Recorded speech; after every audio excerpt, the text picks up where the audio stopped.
बांग्लादेश में लगातार हिंदुओं पर हो रहे हमले के खिलाफ जो है सो राष्ट्र धर्म रक्षा मंच की ओर से आज एक दिवसीय धरना दिया गया। इस हमारे साथ अमृतेश पाठक जी है, हम इनसे बातचीत करेंगे कि क्या आखिर मैटर है, क्यों वहां पर जो वहां के नागरिक है हिंदू बांग्लादेश में उसको हमला किया जा रहा है और क्यों वहां पे लोगों को इस तरह की घटनाओं का सामना करना पड़ रहा है और उन लोगों के द्वारा जो है तो किस तरह से मांग रखी जा रही है। हमारे साथ अमृतेश जी, हम बातचीत करते हैं। देश में यदि मुसलमानों को किसी तरह का है तो पूरा देश में उबाला जाता है, लेकिन उस देश में यदि हिंदुओं के ऊपर अत्याचार हो रहा है अल्पसंख्यक के वहाँ पर, तो यहाँ पर पूरा समाज मौन है, सरकार मौन है। अब ये तो बेहद ही गंभीर चिंता का बात है। आप यहीं पर देख लीजिए ना भाई, 120 करोड़ की आबादी, रांची की इतनी बड़ी पॉपुलेशन और गिनती मुट्ठी भर लोग आते हैं, तो हिंदुओं का जमीर मर गया। अपने लोगों को बचाने के लिए ठीक है वो दूसरा देश है, लेकिन हिंदुओं का भी कोई मानवाधिकार है ना। वहां पर गाजा में यदि मुस्लिम मरता है तो मानवाधिकार है, मानवीय संवेदना है, इंसानियत है। लेकिन यदि बांग्लादेश में हिंदू मर रहा है तो उसके लिए ना इंसानियत है, ना मानवाधिकार है, ना संवेदना है। प्रश्न यहाँ पर आकर के खड़ा होता है कि यदि आप गाजा को लेकर के आवाज उठाते हैं तो हमारे मुस्लिम भाई को हिंदुओं को लेकर के भी आवाज उठानी चाहिए थे। और मुस्लिम को तो छोड़िए, कम से कम हिंदू भाइयों को तो आवाज उठानी चाहिए थी। वो भी मौन साधे हुए हैं, सरकार भी मौन साधा हुआ है। तो हम लोगों ने कहा कि भाई चलो छोटा सा कम से कम विरोध प्रदर्शन करें अपने स्तर से, और इसीलिए हम लोग आज यहाँ पर आकर के धरना दिए हैं। एक दिवसीय कोशिश करते हैं, चूंकि घटना लगातार हो रही है तो हम लोगों ने मसाल जुलूस भी निकाला था, लगातार 2 बार मसाल जुलूस निकाला, प्रदर्शन किया, आज धरना दिए हैं। अब आगे देखते हैं कि और क्या हम लोग कुछ बड़ा कर सकते हैं इस मामले में। जनता का अपना सीमित अधिकार है, सीमित क्षेत्र है, लेकिन सरकार से मुख्य रूप से मांग है कि भाई आप इस पर एकदम संसद में लाइए, प्रस्ताव लाइए और सब पक्ष विपक्ष मिला करके बांग्लादेश पर आप क्या कठोर कार्रवाई कर सकते हैं और वहां के हिंदुओं को कैसे बचा सकते हैं, आप इस पर चर्चा कीजिए।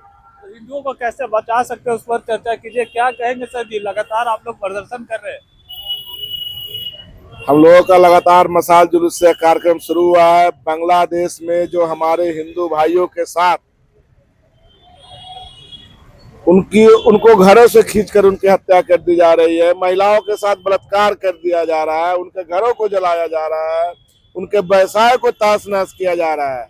हम प्रधानमंत्री जी से यही मांग करते हैं कि जिस तरह आपने पाकिस्तान पर ऑपरेशन सिंदूर किया, उसी तरह बांग्लादेश पर भी ऑपरेशन सिंदूर होना चाहिए और बांग्लादेश को जो मानचित्र पर है उससे खत्म कर देना चाहिए, उसका नामो निशान मिटा देना चाहिए। लगातार एक छोटा सा देश, चाहे पाकिस्तान हो, चाहे बांग्लादेश हो, चाहे कोई भी देश हो, लगातार इस तरह की हरकतें करता रहता है। जब भी अगर भारत देश को दबाना हो तो हिंदुओं पर हमला कर देता है। वो तो वहाँ के नागरिक है, उसके बाद भी तो उन पर हमला होता है। और जबकि इधर जब देखते हैं कि इंडिया में कहीं एक छोटा सा कोई केस हो जाता है तो उसको लेकर कितने लोग सड़क पे आ जाते हैं। देखिए, ये सब राजनीति का मुद्दा हो गया आजकल। अगर कुछ करना है तो जो यहाँ पर हिंदू जिस देश में कम है उन पर हमला करो, नेशनल निर्णय बनेगा। अभी कहाँ है मानवाधिकार? मेरे यहाँ कुछ होता है तो मानवाधिकार आ जाता है कि इनकी रक्षा करो, इनको मारा जा रहा है, इनको पीटा जा रहा है।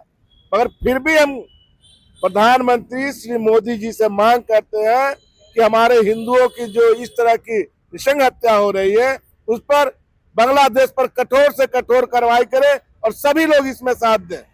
हमारे देश के मुस्लिम भी जागे और सरकार से मांग करें कि बांग्लादेश को इस नक्शे कदम से हटा दिया जाए, यही मांग करते हैं। तो इस नक्शे कदम से बांग्लादेश को हटा दिया जाए और जो लगातार हिंदुओं पर हमला किया जा रहा है, जो खौफ वहाँ के लोगों में खत्म हो चुका है, चाहे वो वहाँ के नागरिक ही सही, उनके नागरिक है वो, उनकी रक्षा करना वहाँ के प्रशासन का काम है, लेकिन वहाँ के प्रशासन उनकी रक्षा नहीं कर पा रहे। और इसको लेकर जो है यहाँ पर जो हिंदू लोग है सो धरना दे रहे हैं और कहीं ना कहीं सरकार से मांग कर रहे हैं कि इस पूरे मुहिम को, इस जो हमला हो रहा है उसको रोकने का काम यहाँ से भारत सरकार करने का काम करे।